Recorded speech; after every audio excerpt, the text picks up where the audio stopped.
They don't sound the same at the end. Good morning. Good morning. Day 2 sa Philippines. Ano naman si Bebe? Pagod na pagod pa rin siya, oh. Pagod na pagod pa rin ng Bebe girl. So day 2 namin dito ngayon, no? Kahapon sobrang pagod pa din. Kasi yung flight namin is hindi ganun ka hindi ganun ka jetlag friendly. Hindi siya ganun ka jetlag friendly. Kaya lahat kami sabog ang body clock kahapon. So ngayon nagising kami ng mga 6. So kahit pa paano nakatulog na kami na Bebe, say hi. Ay, sleepy na. Say hi. Makabuntong hininga ka naman. Oo. So, day 2, di ba namin alam kung anong gagawin namin ngayon, no? Parang hirap pa rin kumilos kasi. Di pa totally naka-adjust sa oras. Kaya hindi kami nakapag-video kahapon. Pero actually kahapon binuntahan na namin yung kanyang venue sa kanyang grand first birthday. Wow, grand. Sa kanyang first birthday. No, Bebe! Raise your hands! Ay, ayaw talaga. Raise your hands! Ay, ayaw talaga. Busy mag-Miss Rachel. Ay. So, yun, no? Siguro mamaya mag-grocery din kami. Bili ng mga tubig. Diaper. Yun yung paubos na yung gatas naman. Nagdala kami ng maraming gatas. Kaya wala siyang problema doon, no? So, ayun. Welcome to the Philippines.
yun, sa mga nagtatanong, nandito kami ngayon sa Azure. Dito muna kami nag-stay dahil sa bahay namin ay medyo mahirap ang rasyon ng tubig.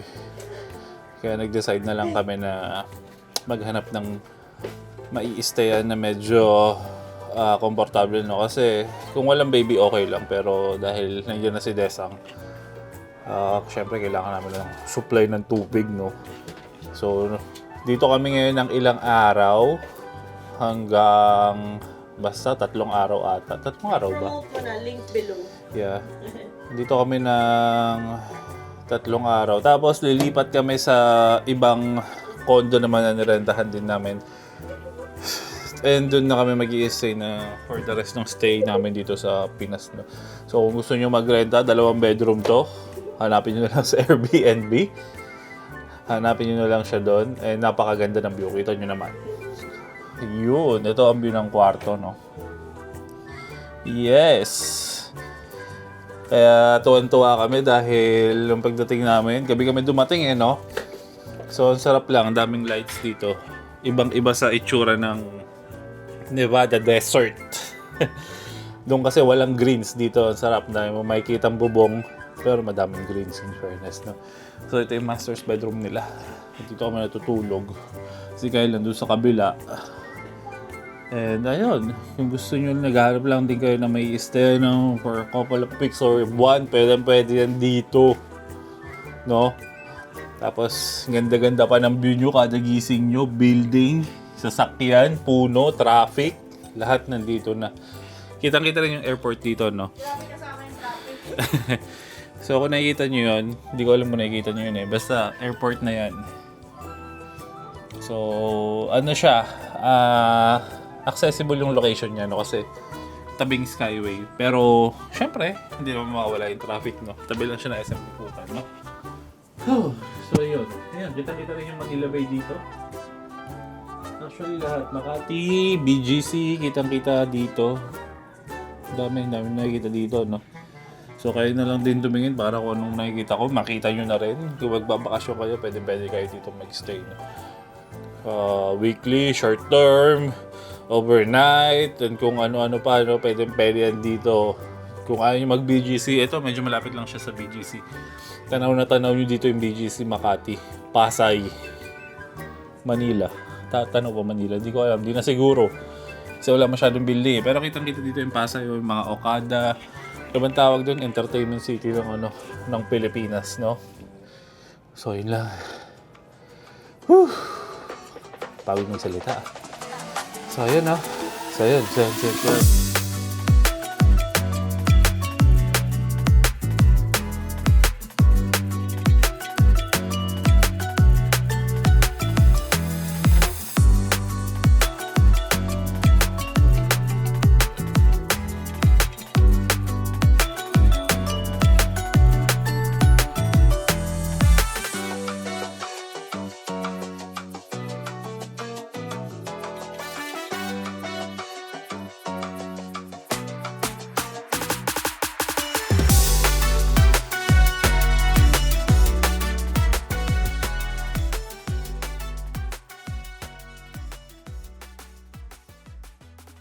Ayun na nga, no? Lilipat na naman kami. Lipat bahay. Lipat condo. Ay, nagbablog. Ay, nagbablog pala si Dada, bebe. So, ayan, clear na.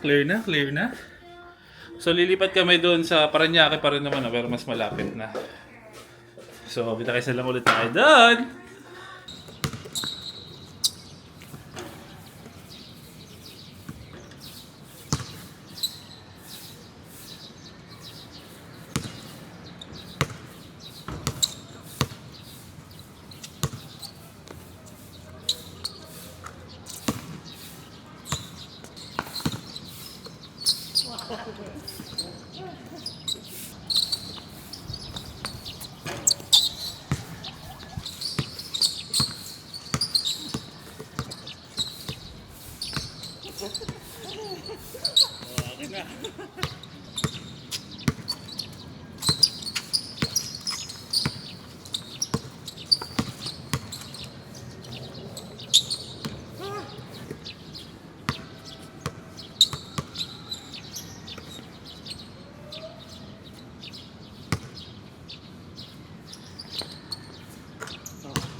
bayad data 150. Okay lang. Dito maganda. Pero may lap pool doon na ano, nababaw.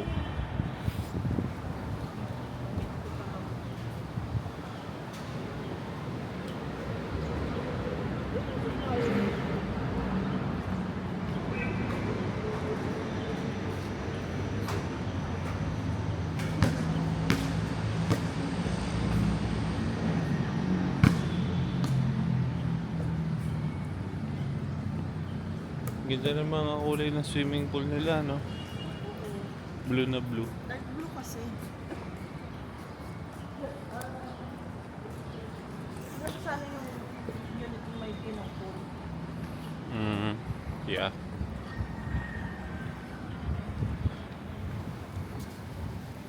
Walking, So, pwede mag-swimming walking. dito sila, Simon? Hindi.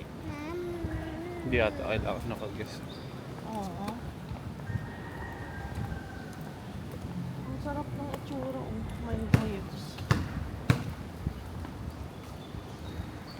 Dito yung pambata. Doon yung nag-swimming yung bata kahapon, nag-hype eh. Nag-hype pa. Ay, my bebe! Arawan na naman si Bebe. Gusto mo mag-slide, Bebe, kaso parang di ako kasya dito eh. Parang masakit yun. Hindi naman. Swing. Siso. Siso nga ako dyan mag-isa kahapon. Ng Bebe. Wait. Siso, bebe. Ay, dyan. Dyan. Show po. Buti nga ito may spring eh. Pwede ka pala maglaro kahit mag-isa ka. Uy, buong bigat. Oy. Yeah. Yeah. Sige, bebe. Kandang mo siya.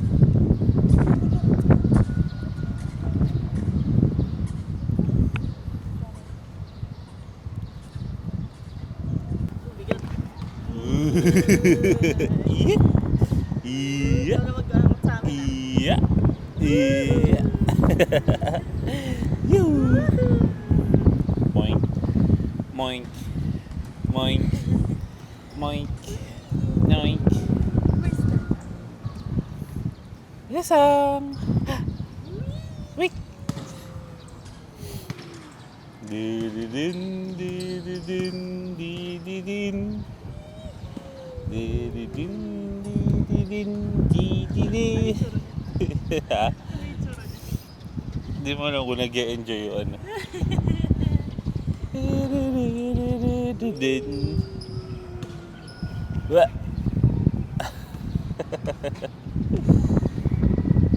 Ay, yung ano niya oh. Kaya nga.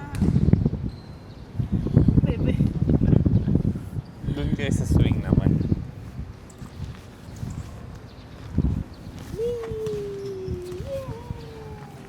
Hindi mo alam kung nag-e-enjoy siya or what.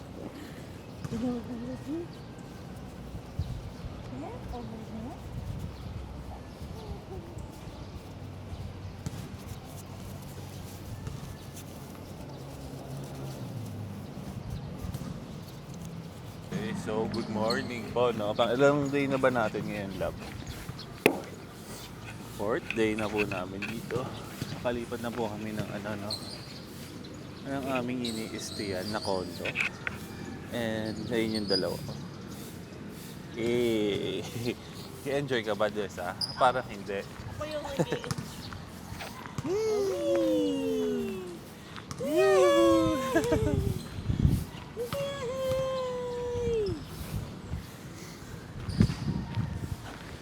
And nag-photoshoot na rin kami kahapon ng kanyang cake smash para sa kanyang birthday, no? So, ito yun yung kahapon. 찬란히 빛나는 너의 이름 이 기장 속에 나의 맘속에 I wouldn't change anything 이대로 시간을 돌린대도 나 지금 이대로 처음부터 소중히 담아온 나의 이야기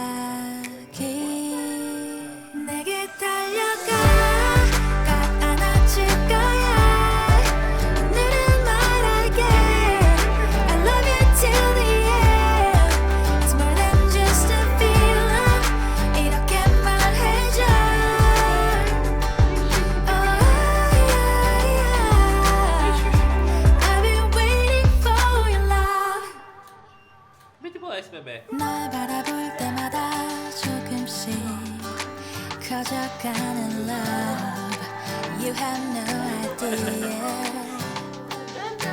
I wouldn't change anything 이대로 시간을 돌린대도 여기에 곳으로 너만을 향한 나의 고다 내게 달려가 꽉 안아줄 거야 오늘은 말할게 I love you till the end It's more than just a feeling 이렇게 말해줘 Oh yeah I've been waiting for your love